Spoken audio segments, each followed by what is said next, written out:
السلام علیکم، views on line کے ساتھ میں ہوں ڈاکٹر حسن رانا۔ سن 2001 میں انور کینت نامی شخص کے خلاف گوال منڈی لاہور کے اندر ایک FIR درج کی گئی، جس کے مطابق اس انور کینت نامی شخص نے توہین رسالت پر مبنی خطوط مختلف افراد کو ارسال کیے، اور اس کے علاوہ اقوام متحدہ کے اس وقت کے سربراہ کوفی عنان کو بھی وہ خطوط بھیجے گئے، اور یہ جو خطوط اس نے بھیجے ان میں صاف طور پر توہین رسالت پر مبنی مواد جو تھا وہ موجود تھا، اور جس کے بعد سیشن کورٹ سے اس شخص کو سزائے موت سنائی گئی، اور پھر ہائی کورٹ نے اس کی سزا کو کنفرم کیا۔ لیکن کچھ عرصہ قبل، یعنی کچھ دن قبل ہی 24/9/2025 کو اس شخص کو سپریم کورٹ کی جانب سے بری کر دیا گیا ہے۔ اس اہم کیس میں استغاثہ کی جانب سے پیش ہونے والے ایڈوکیٹ سپریم کورٹ اور صدر ختم لائرز فورم جناب محترم غلام مصطفیٰ چودھری صاحب ہمارے ساتھ اس وقت پروگرام میں موجود ہیں۔ ان سے جانتے ہیں کہ اس کیس کی کیا تفصیلات ہیں۔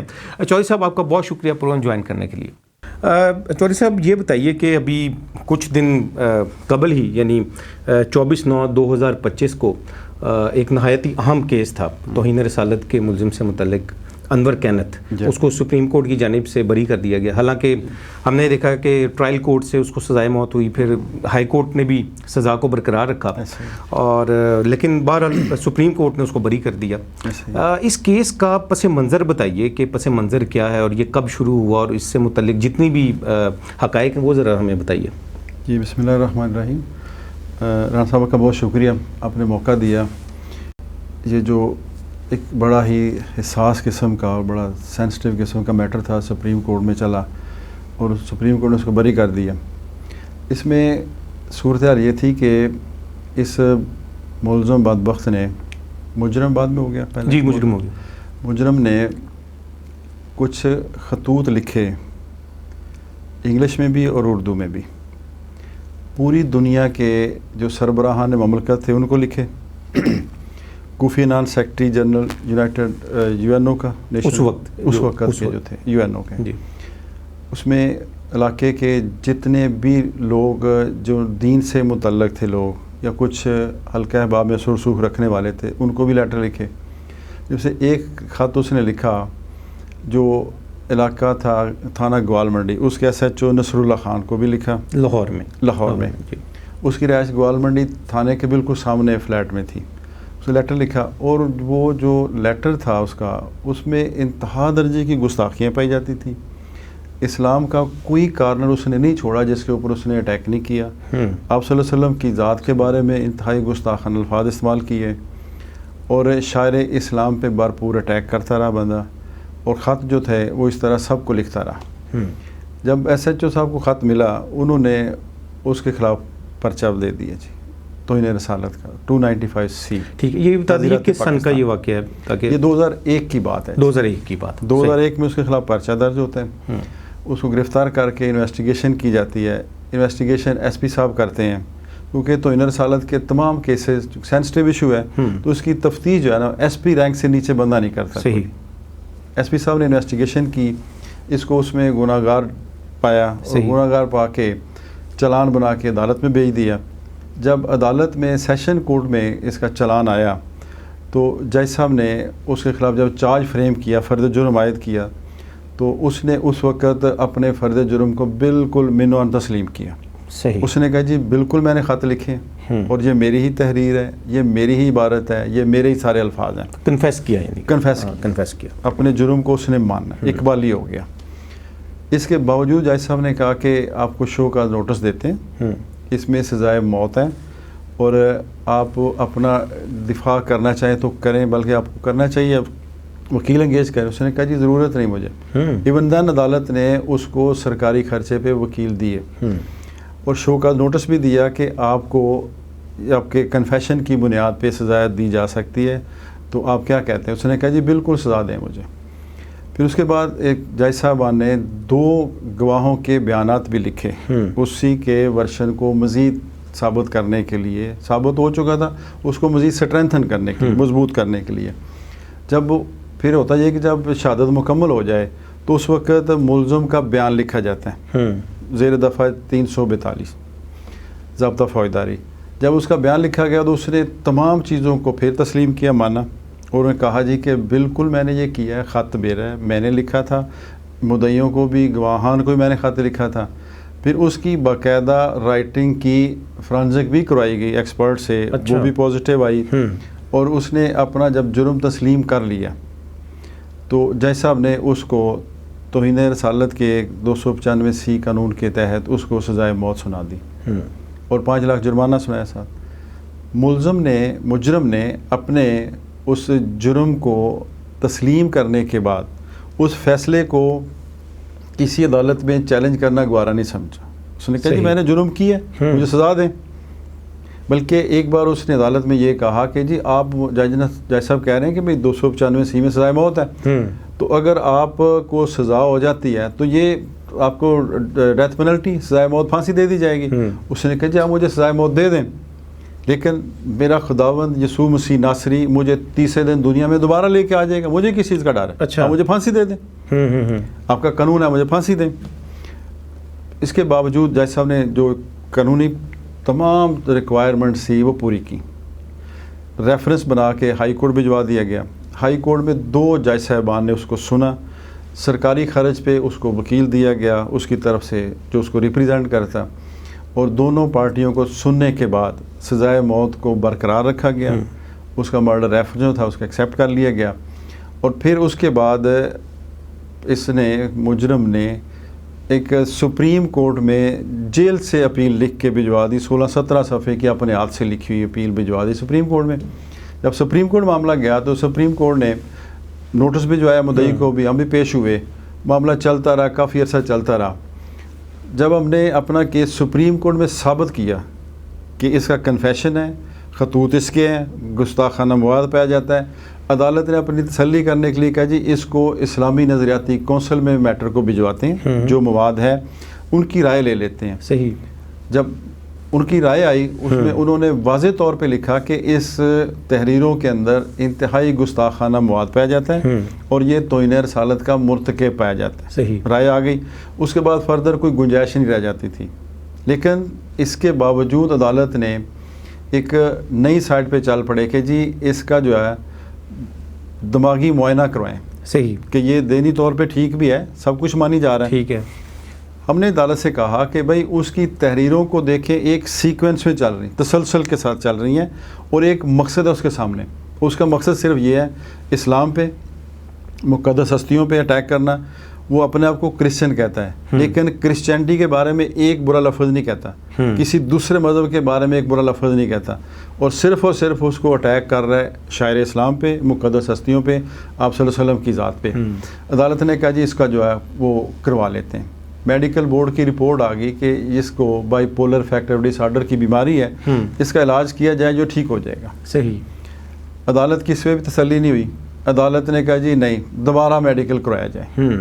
دوسری رپورٹ آ گئی, انہوں نے کہا جی bipolar affective disorder ہے, اس کو دوائی دے رہے ہیں, یہ بہت حد تک بہتر ہو چکا ہے. بہتر ہو چکا ہے. رپورٹ موجود ہے, وہ آپ دکھائیں, میں آپ کو پیش کرتا ہوں. جی. اس کے بعد کیا ہوتا ہے کہ جج صاحبان کی سے تسلی نہیں ہوتی. وہ کہتے ہیں جی ڈاکٹروں کو بلائیں جنہوں نے سرٹیفکیٹ دیا. ڈاکٹروں کو بلایا جاتا ہے, ڈاکٹر آ کے اس کو بتاتے ہیں کہ جی بائی پولر جو ہے وہ یہ بیماری ہے, وہ اپنے حساب سے جو انہوں نے بتانا ہے. جج صاحبان کہنے لگے جی آپ ہمیں لکھ کے دیں, تفصیلی رپورٹ بنا کے دیں کہ یہ ہوتی کیا بیماری اور اس کے کیا اثرات ہوتے ہیں جسم پہ. انہوں نے 4 صفحے کی ججمنٹ بنائی, اپنی رپورٹ بنائی, اور رپورٹ میں انہوں نے انتہائی مضحکہ خیز اوپینین دی. جو ایک پروڈنٹ مائنڈ جو بندہ ہے نا وہ اس کو مانتا ہی نہیں, تسلیم ہی نہیں کرتا. ایک ذہن جو ہے نا وہ بالکل مانتا ہی نہیں کہ یہ ایسے بھی ہوتا ہے. انہوں نے کہا جی کہ یہ بندہ جو جرم ہوا ہے 2001 میں, یہ اس سے پہلے کا ذہنی بیماری میں مبتلا ہے. اچھا, بڑی حیران کن بات تھی. تو میں نے کہا جی اس رپورٹ کی کاپی دیں. جب ہم نے کاپی دیکھی تو اس میں کہا, یہی لکھا ہوا تھا جی کہ ہم نے اس کو جو ہے نا میٹر دیکھا, یہ کیا وہ کیا, اور یہ بندہ ہمیں لائکلی کا لفظ استعمال کیا گیا. لائکلی ہو سکتا ہے. ٹھیک ہے جی, کنفرم کوئی نہیں, 100% شورٹی کوئی نہیں. تو میں نے کہا جی کہ طریقہ کار یہ ہوتا ہے کہ جب کسی کی میڈیکل رپورٹ آتی ہے اس وقت CRPC کا چیپٹر 34 ہے جس میں پورا پروسیجر دیا ہوا ہے, اور سپریم کورٹ کا ایک لارجر بینچ کا فیصلہ ہے, صفیہ بانو کیس کے نام سے مشہور ہے. اس میں بھی یہی ہولڈ کیا گیا ہے کہ ایسا معاملہ ہو اگر تو ڈاکٹر کو جس نے یہ رپورٹ بنائی ہے اس کو بطور گواہ، عدالتی گواہ، بطور CW بلا کے دونوں پارٹیز کو، مدعی کو اور ملزم کو موقع دیا جائے کہ اس کے اوپر جرا کرے، سوال جواب کرے. ٹھیک ہے، تو میں نے اس کی بھی ریکویسٹ کی، ہماری بات نہیں سنی گئی. اچھا، میں نے ان کو کہا کہ ایسا ہے کہ جیل کی رپورٹ دیکھیں، جیل سے جو رپورٹ آئی ہے وہ بھی عدالت نے منگوائی. جیل کی رپورٹ میں نے پڑھ کے سنائی. میں نے کہا جی دیکھیں، اس میں جیل والوں نے، جیل اتھارٹیز نے لکھا ہوا ہے کہ یہ مکمل طور پہ مینٹلی اور فزیکلی فٹ ہے. اس کے متعلق کبھی کوئی شکایت نہیں آئی. اگر وہ 2001 سے جیل میں ہے تو جیل والوں کو میڈیکل افیسر جیل میں جاتا ہے، ججز صاحبان جاتے ہیں، نمائندے جاتے ہیں، NGOs جاتے ہیں، جیل کا اپنا ہاسپیٹل ہے. کسی جگہ پہ کبھی ملزم نے کوئی کلیم نہیں کیا، کوئی شکایت نہیں کی کہ جی مجھے یہ بیماری ہے تو اس کا میرا علاج کیا جائے. جیل ریکارڈ پہ ایسی کوئی چیز ہی نہیں. نہ کوئی ایسی کبھی شکایت آئی کہ اس نے کوئی ایکسٹرا آرڈنری آفینس کیا ہو، یا اس نے کوئی ایکٹیویٹی کوئی ایسی مشکوک قسم کی ہو، یا جو اپنے آپ کو، جب بندہ پاگل ہوتا ہے تو اپنے آپ کو بھی نقصان پہنچاتا ہے، چیزوں کو توڑتا ہے، اپنے کپڑے پھاڑ لیتا ہے، دوسروں گلے پڑتا ہے. یہ تقریباً 20 سال سے اوپر یہ رہا ہے 20 سال سے اوپر، جی تقریباً 23 سال کے قریب عرصہ. اور کسی بھی طرح کا اس طرح کوئی کا جیل سے ایسی رپورٹ نہیں ہے کہ اس کے بارے میں کبھی کسی دوسرے ہمراہی ملزم نے بھی ٹھیک ہے شکایت کی. پھر یہ مختلف جیلوں میں رہے. جیل مینول یہ کہتا ہے کہ جب ایک جیل سے دوسری جیل میں کسی کو شفٹ کرتے ہیں، قیدی ہو یا ملزم ہو، تو اس کو باقاعدہ طور پہ میڈیکلی چیک کیا جاتا ہے. صحیح، رپورٹ بنائی جاتی ہے. ٹھیک ہے. جب جیل میں انٹری ہوتی کسی ملزم کی اس وقت رپورٹ بنائی جاتی ہے، ڈاکٹر چیک کرتا ہے، لکھا جاتا ہے اس کا سارا ریکارڈ کلیئر ہے کہ اس میں کچھ بھی نہیں ہے. اب ڈاکٹروں نے کیا کیا ہے کہ جو رپورٹ بنا کے دے دی 9 ڈاکٹروں نے، اس میں انہوں نے اپنا اندازہ دے دیا. اس میں کوئی اس کا کلینکل ٹیسٹ نہیں ہوا، پیتھالوجیکل کوئی ٹیسٹ کوئی نہیں، کسی قسم کا کلینکل کوئی ٹیسٹ کوئی نہیں، کوئی آبزرویشن اس پہ نہیں رکھی گئی، اور سمپل انہوں نے بنا کے دے دیا. اور اسی کو بنیاد بنا کے عدالت نے کہا جی کہ یہ ہے، اس کو شک کا فائدہ دیتے ہیں اور بری کر دیتے ہیں. اب یہ ایک بڑا ایک عجیب قسم کا پریسیڈنٹ سیٹ کر دیا اس کیس میں، جس سے ہر جو ملزم ہے وہ اٹھے گا، ڈاکٹروں کہے گا سرٹیفکیٹ بنا دیں، اسی کی بیس پہ وہ سزائے موت کا قیدی ہو، اس نے جتنے مرضی جرم کیے ہو، سنگین جرائم مرتکب رہا، اس کی بیس پہ ماتحت عدالتوں کو بندے چھوڑنے پڑیں گے. اور ایک بہت غلط قسم کی پریسیڈنٹ سیٹ ہو جائے گی. اس کے لیے ہم جا رہے ہیں دوبارہ سپریم کورٹ میں کہ اپنے اس فیصلے پہ نظر ثانی کی جائے، اور انشاءاللہ یہ سارے پوائنٹ وہاں پھر رکھیں گے. یہ اس کا کیس ہے جی ان شارٹ میں آپ کو. صحیح. اچھا چودھری صاحب یہ بتائیے کہ آپ نے تو بڑی تفصیل سے سارے پوائنٹ جو ہیں وہ بتائیں. مجھے یہ بتائیں کہ کافی عرصے سے ہم یہ دیکھ رہے ہیں کہ یہ جو خاص طور پہ توہین رسالت کے یا توہین مذہب کے جو کیسز ہیں، اس میں جو یہ جن کو سزائیں ہوتی ہیں ٹرائل کورٹ سے، اس کے بعد ہم نے یہ دیکھا ہے کہ وہ اکثر اوقات، اور ایک سلسلہ یہ بڑھتا ہی جا رہا ہے کہ سپریم کورٹ سے ان کو چھوڑ دیا جاتا ہے. آسیہ کے کیس میں بھی یہی ہوا، اور آپ ظاہری بات ہے اس کیس میں آپ لیڈ کر رہے تھے آسیہ کے خلاف، یعنی مدعی کو ریپریزنٹ کر رہے تھے آپ عدالت میں، تو اس میں بھی یہی ہوا ہم نے دیکھا. اور اس کے بعد تو یہ سلسلہ اب دن بدن بڑھتا جا رہا ہے. تو آپ کیا دیکھتے ہیں کہ یہ کیوں ہو رہا ہے؟ یہ انٹرنیشنل پریشر ہے پاکستان کے اوپر، یا پاکستان میں ایسی لابیز کام کر رہی ہیں جو نیٹ ورکنگ کر رہی ہیں یا لابنگ کر رہی ہیں ان ملزموں کو چھڑوانے کے لیے؟ ڈاکٹر صاحب یہ بڑے دکھ والی بات ہے. تھوڑا سا میں عرض کر دوں کہ جس وقت یہ قانون بنایا گیا تھا توہین رسالت، تحفظ ناموس رسالت 295 سی، اس وقت سے لے کے آج تک اس قانون کو ختم کرنے کے لیے، غیر مؤثر کرنے کے لیے، یا بالکل بیکار کرنے کے لیے اس قانون کو کوششیں جاری ہیں، ہو رہی ہیں. اب وہ لابی جو اس قانون کو برداشت نہیں کرتے، انہوں نے ہر سطح پہ، ہر فورم پہ، ہر حربہ آزمایا ہے، وہ ناکام رہے. صحیح. قانون اپنی جگہ موجود ہے اور یہ رہے گا انشاءاللہ. ہمارے بہت سارے کیسز جو ہم نے بڑی محنت کر کے، بڑے مضبوط کیسز ٹرائل کورٹ سے لے کے سپریم کورٹ تک لے کے گئے ہیں، سپریم کورٹ نے ان کو بری کیا. اب بیرونی پریشر کی بات کرتے ہیں، اس سے انکار تو نہیں کیا جا سکتا، تو ساری دنیا نے دیکھ لی. اسی کیس کی میں آپ کو مثال دیتا ہوں کہ بیرونی پریشر اور عدالت کے معاملات میں مداخلت یا عدالت کو پریشرائز کرنے کا یا کوئی بھی نام اس کو دے لیں، ٹھیک ہے، صحیح، عدالتوں کو روزانہ پیش ہوتے ہیں، بڑے ادب سے بو کرتے ہیں، جھکتے ہیں، احترام کرتے ہیں، کرتے رہیں گے، کیونکہ عدالت کا احترام کریں گے تو ہمارے قانون کی بقایا یہ معاشرے میں سروائیول ہے۔ ہوا یہ کہ جنوری میں اس کی تاریخ تھی اس کیس کی، بحث کر کے عدالت سے نکلے ہیں تو جج صاحبان نے کہا جی ٹھیک ہے، ویٹ فار آرڈر، انتظار کریں، بعد میں ڈیٹ ڈال دیتے ہیں، بعد میں پتہ کر لیں، میسج آ جاتا ہے، چلے گئے۔ اسی دن رات کو میں نے دیکھا سوشل میڈیا پہ قومی اسمبلی میں، پاکستان کی اسلامی جمہوریہ پاکستان کی قومی اسمبلی میں سیشن چل رہا ہے، اور ایک ایم این اے جس کا تعلق پشاور سے ہے، تحریک انصاف سے اس کا تعلق ہے، اس کے ٹکٹ پہ وہ آیا ہے، شیر علی ارباب اس کا نام ہے، صحیح، وہ آ کے اسمبلی میں تقریر کر رہا ہے کہ جناب اسپیکر، آپ کو کلپ دیتا ہوں، چلائیے گا اس کو۔ جی، جناب speaker, supreme court of Pakistan نے انور کینتھ کو جو 23 سال بعد رہا کر دیا ہے، اس کے اوپر توہین رسالت کا قانون تھا 295 کے خلاف مقدمہ ہوا تھا، سپریم کورٹ نے بری کر دیا، اور ابھی کوئی فیصلہ آیا ہی نہیں، ابھی کوئی فیصلہ نہیں آیا، کیس پینڈنگ ہے، جج صاحبان نے فیصلہ کیا ہی ابھی کوئی نہیں، اور اسمبلی کے فلور پہ ایک انتہائی ذمہ دار آدمی، جو لیجسلیشن جہاں پہ ہوتی ہے، قانون سازی ہوتی ہے، وہاں پہ یہ آواز گونج رہی ہے۔ انور کینتھ 23 سال بعد سپریم کورٹ نے ان کو اکوٹ کیا، ان کے اوپر ناموس رسول کا مقدمہ تھا۔ ہمارے ایک سٹنگ گورنر صاحب کو اس لیے قتل کر دیا گیا کیونکہ انہوں نے ایک آسیہ بی بی کے حق میں بات کی، اور آسیہ بی بی کو بھی بعد میں ایکویٹ کر دیا گیا۔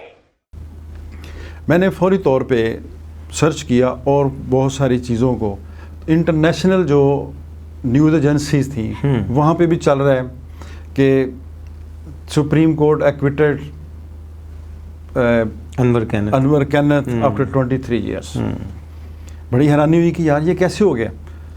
سپریم کورٹ سے جب جا کے پتہ کیا، آرڈر دیکھے، آرڈر شیٹ نکلوائی، تو پتہ چلا کہ کیس جو ہے وہ اگست کے آخری ہفتے کے لیے ایڈجرن کر دیا گیا، کیس ملتوی کر دیا گیا، یہ مطلب کہ کیس کا بھی فیصلہ نہیں، پینڈنگ ہے۔ پوری دنیا کی خبریں چل گئیں، نیشنل اسمبلی میں چل گئی، وجہ کیا تھی؟ میں نے آرگومنٹس کے دوران جج صاحبان کی توجہ اس سائڈ پہ لے کے آیا، میں نے کہا جی یہ باہر ہو رہا ہے تو یہ تو عدالتوں کے معاملات میں مداخلت ہی ہے، تو اس کا نوٹس لینا چاہیے۔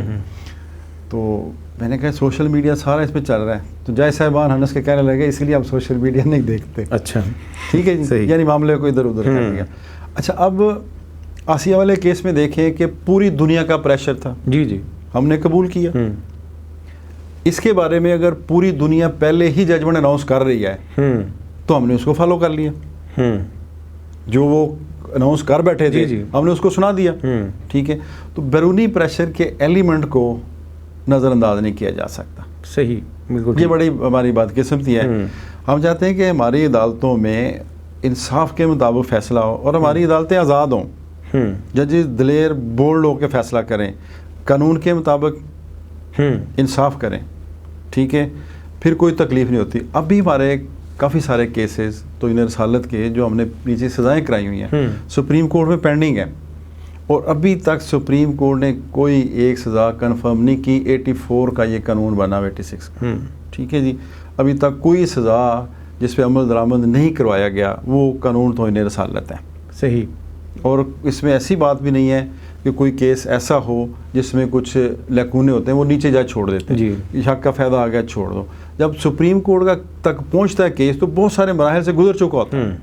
سب سے پہلا تو ایس پی انویسٹیگیشن کرتے ہیں، عدالت ٹرائل کورٹ میں آتا ہے، دوسرے وکیل اس پہ گواہوں پہ جرا کرتے ہیں، ٹکا کے جرا ہوتی ہے، پورا ڈیفینس ہوتا ہے، سپریم ہائی کورٹ میں آ جاتے ہیں، 2 جج صاحبان سنتے ہیں، پھر اس کے بعد سپریم کورٹ پہنچتا ہے کیس، جب وہاں پہنچتا ہے تو معاملات کچھ اور ہی ہو جاتے ہیں، یہ تکلیف دہ عمل ہے۔ اچھا چودھری صاحب، یہ جو بیرونی دنیا کا مبینہ طور پہ چلے ہم کہیں اگر جو دباؤ ہے یا ان کی لابنگ ہے یا ان کے نیٹ ورکس کام کر رہے ہیں، تو اس کے اثر کو ہم کس طرح زائل کیسے کر سکتے ہیں؟ آپ کیا کہتے ہیں اس پر؟ کیونکہ الحمدللہ ہم آپ کو بڑے عرصے سے دیکھ رہے ہیں، یعنی کہ ایک بڑی لمبی جدوجہد ہے آپ کی تحفظ ناموس رسالت کے حوالے سے، تحفظ ختم نبوت کے حوالے سے، اور سینکڑوں کیسز ہیں جو آپ ابھی بھی لیڈ کر رہے ہیں جن کو الحمدللہ.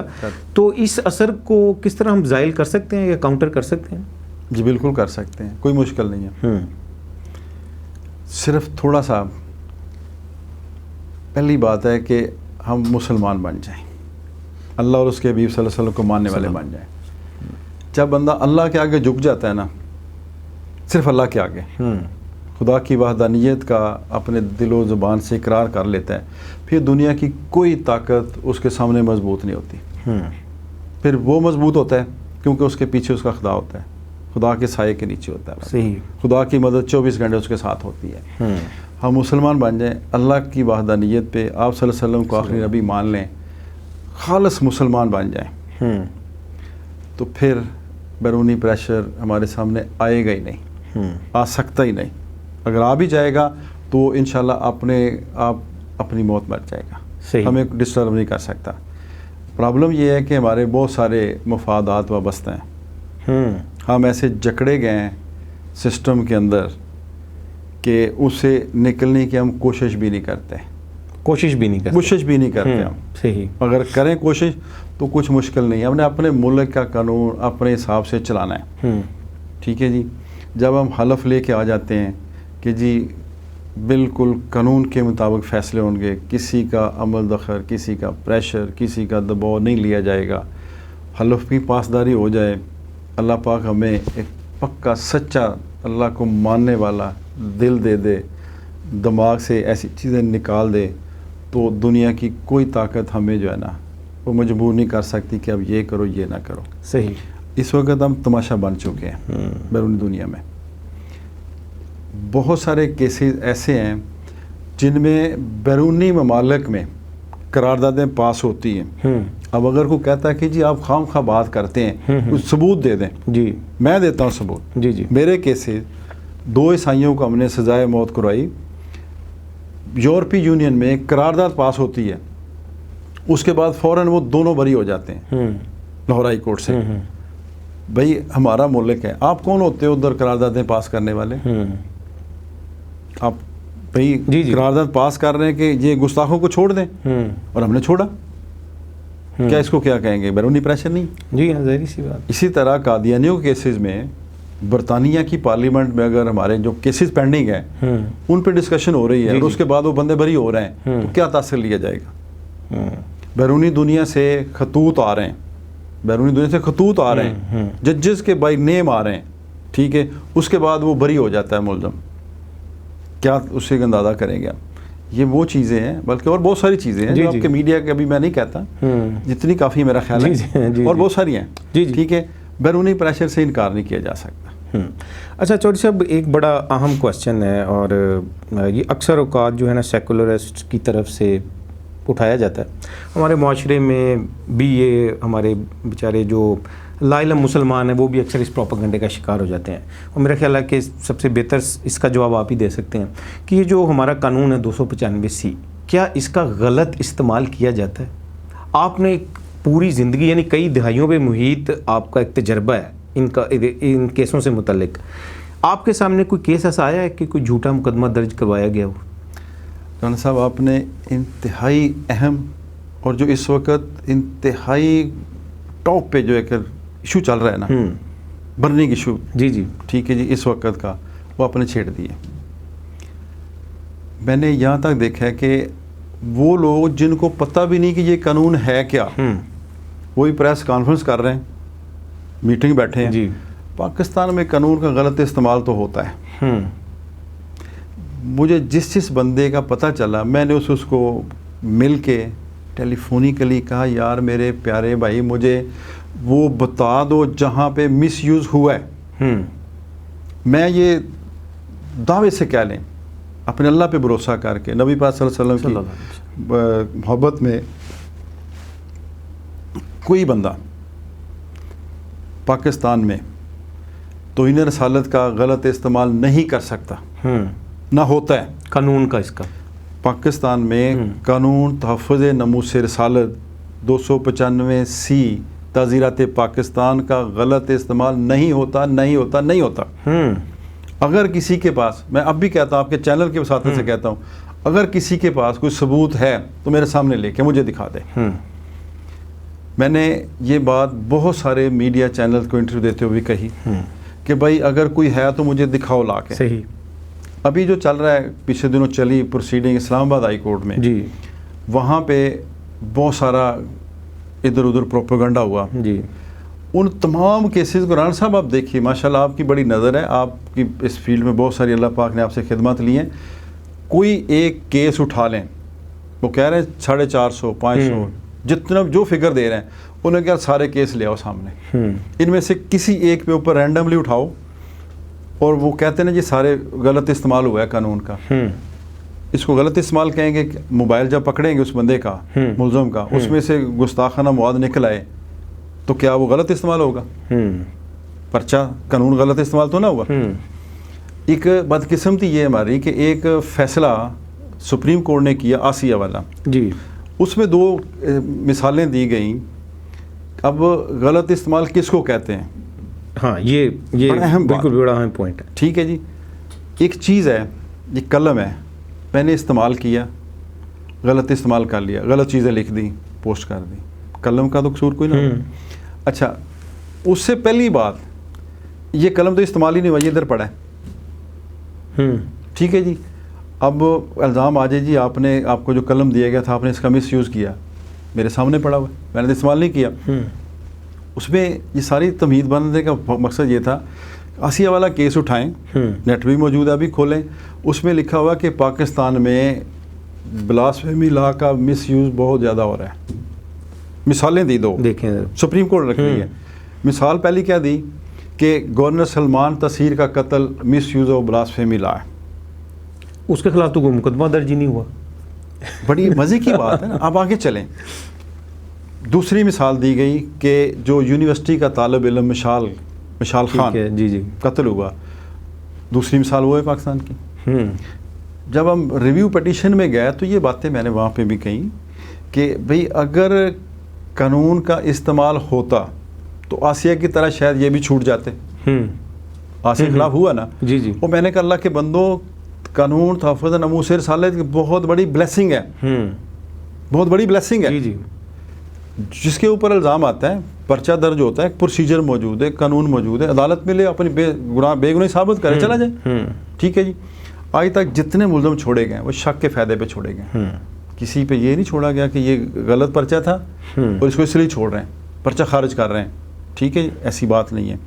اگر پرچہ کوئی مس یوز کرتا ہے، ٹھیک ہے، اب گورنر کے خلاف پرچہ ہو جاتا ہے تو شاد بات جاتا. یوز ہی نہیں ہوا، مس یوز کیسے آ گیا؟ صحیح بات. اس کے خلاف الزام لگا، لوگوں نے ماؤ بایا، جو بھی اس کا ہوا. ٹھیک ہے. اب اس کے خلاف پرچہ ہوتا تو اس طرح ہونا ہی نہیں تھا. میرے سامنے آج تک کوئی ایسا مقدمہ نہیں آیا جس میں میں دیکھ سکوں کہ یہ پرچہ غلط کرایا گیا. ٹھیک ہے جی. ہوتا یہ ہے کہ وقوع ضرور ہوتا ہے، معاملہ رپورٹ کیا جاتا ہے، اس کے بعد اس کیس کو مس ہینڈل کر لیا جائے تو قانون کا قصور نہیں ہے. صحیح. ٹھیک ہے جی. یا گواہ کسی سٹیج پہ گڑبڑ کر لے، مدعی کسی سٹیج پہ گڑبڑ کر لے، تفتیشی کر لے، عدالت میں آ کے کوئی ملزم کسی طرح چکر بازی کر لے، وہ ایک اور چیز ہے. مس یوز والی بات جو ہے نا وہ غلط ہے. ٹھیک ہے نا. اچھا سر، اس کے سے تقریباً جڑا ہوا ایک اور بھی پوائنٹ ہے. عدالتوں میں بھی ہم نے اور جو وکلا دوست ہیں ان سے بھی یہ بات سنی ہے کہ جج صاحبہ نے بھی یہ کویشچن کیا نیت سے متعلق. اور یہ بھی سوال کیا جاتا ہے کہ بھئی اس کی جس پہ الزام لگا ہے کہ اس نے توہین کی، اس کی نیت بھی تھی کہ نہیں تھی؟ بالکل ٹھیک. یہ بھی ذرا اس کو بھی ذرا بتائیں. اچھا، یہ بھی ڈاکٹر صاحب آج بڑے اہم ایشو چھیڑ رہے ہیں آپ. جی. ٹھیک ہے نا. دیکھیں، آپ پروگرام میں آپ نے ٹائم دیا تو میں نے کہا آپ سے ہم فائدہ اٹھائیں اور بہت اہم ایشو چھیڑ رہے ہیں اور بڑے نا چبھنے والے. جی. اب ہوتا یہ ہے کہ جو ہمارا قانون ہے، یا ہم دیکھتے ہیں کہتے ہیں یار اس میں بندے کی انٹینشن دیکھو. مثال کے طور پہ ایک بندہ شکار کی غرض سے نکلا ہے، اس نے اپنے شکار پہ فائر کیا ہے، وہ شکار کو لگا کسی بندے کو لگ گیا، مر گیا. صحیح. ٹھیک ہو گیا. اب اس کی انٹینشن اس بندے کو مارنے کی نہیں تھی، اس کی تھی. قانون کہتا یار یہ 302 نہیں، اس کے لیے کچھ نرم لہجہ رکھو، کیونکہ اس کی نیت مارنے کی نہیں تھی اس کو، وہ تو آ گیا ایکسیڈنٹ یعنی ایکسیڈنٹ میں دیکھیں ایکسیڈنٹلی ہو گیا, ٹھیک ہے جی, گاڑی کے نیچے ایک بندہ آ کے جان اپنی ہار جاتا ہے. لیکن آپ صلی اللہ علیہ وسلم کی ذات کے بارے میں معاملہ ڈیفرنٹ ہے. وکیل ہیں, قانون کی بات کرتے ہیں, قانون توہین قرآن اگر دیکھتے ہیں نا تو اس میں لکھا ہوا ہے whoever intentionally defile, نیت اس کی ہو ڈیفائل کر رہا ہے, ٹھیک ہے. لیکن قانون تحفظ ناموس رسالت 295 میں یہ نہیں لکھا ہوا. قانون میں یہ نہیں لکھا ہوا. اچھا. اس میں لکھا ہوا کہ جو کوئی بھی اس میں عیسائی ہے, مسلمان ہے, کافر ہے, ہندو ہے, بدھ مت, کوئی بھی whoever, جو کوئی بھی مذہب کا اس کے ساتھ اس کے عقائد کا کوئی تعلق نہیں, ٹھیک ہے, جو کوئی بھی نبی پاک صلی اللہ علیہ وسلم کی شان میں کسی طریقے سے اشارتاً, کنایتاً, تحریری طور پر, تقریری طور پر, ٹھیک ہے جی, کسی بھی ذریعے سے کوئی گستاخی کرتا ہے اس کو سزا ڈیتھ دی جائے گی, ٹھیک ہے جی. یہ ہمارا قانون ہے. اب نیت والی بات یہاں نہیں. اب بہت سارے آتے ہیں یار ایک بندے نے اگر یہ بات کہی تو اس کا مقصد نیت تو نہیں تھا. جس طرح بھی ایک معاملہ چل رہا ہے, بہت سارا ایشو چل رہا ہے ہمارا, اس کے لیے قرآن پاک کو اٹھا کے دیکھیں. یا ایھا الذین آمنوا لا ترفعوا اصواتکم فوق صوت النبی, روضہ رسول پہ واضح طور پہ یہ آیت لکھی ہوئی. یا ایھا الذین آمنوا, اے ایمان والو, لا ترفعوا, اپنی آواز کو, لا ترفعوا اصواتکم, بلند نہیں کرنا اپنی آواز کو, فوق صوت النبی, نبی پاک صلی اللہ علیہ وسلم کی آواز سے. ان شارٹ یہ کہ اے مسلمانوں, مسلمانوں کو مخاطب ہے, انسانوں کو نہیں, مالک مخاطب ہے. کیا مسلمانوں, نبی پاک صلی اللہ علیہ وسلم کی آواز سے آپ کی آواز بلند نہیں ہونی چاہیے. اگر ہو گئی تو کیا ہوگا, آپ کے سارے اعمال ایمان سمیت غرق ہو جائیں گے, آپ کو پتہ بھی نہیں چلنا. اب مجھے بتائیں رانا صاحب, کیا صحابہ کی نیت پہ کسی کو شک تھا اس وقت؟ نہیں, جن کی تربیت آپ صلی اللہ علیہ وسلم خود کر رہے ہیں. جی جی, ٹھیک ہے جی. تو یہ بہت بڑی بنیاد ہے اس قانون کے لیے کہ جس نے گستاخی کی, دیکھنا اس کے فعل کو, اس کے ایکٹ کو ہے. اگر وہ گستاخی ہے تو اس کو اسی قانون کے مطابق سزا دی جائے گی, اس کو پراسیکیوٹ کیا جائے گا. نیت کا اس میں کوئی نہیں, کیونکہ آپ صلی اللہ علیہ وسلم کی ذات کا معاملہ ہے, وہاں پہ دنیا کے عام سارے قوانین سسپینڈ ہو جاتے ہیں. بالکل صحیح. اللہ کو صرف اور صرف اپنے حبیب کی عزت, اس کی ناموس, اس کی توقیر عظیم ہے. اچھا سر, یہ 295C جو قانون ہے, کیا اسی طرح کا کوئی قانون دیگر انبیاء کرام کے لیے بھی موجود ہے, ہمارے قوانین میں موجود ہے؟